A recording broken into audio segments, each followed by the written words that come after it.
Mao na siya guys. Oh. Daghang kasi mga kuan dito, mga bundok-bundok man ba siya.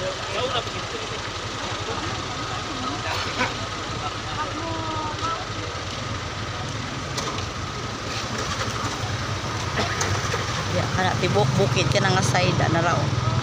Kana siya din ha, nag-aso na siya diha. Diha. Diha kana siya. Ana din daghan kay ng mga tao diri nagkakuan. Mura man ni siya tourist spot na gudo. Kay naay ko ano. Daghan na siya mga tao diha. Kana diha na mga sakyanan, mga motor. Ana galinya ng mga motor diha na. Daghang mga hapit diha ni para magpicture, magvideo. Nato pa yung mga riders dito. Muna na siya. Nay magbabarkada, nay pamilya.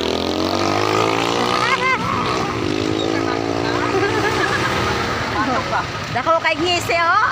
Nakakuan picture. Basta na pato.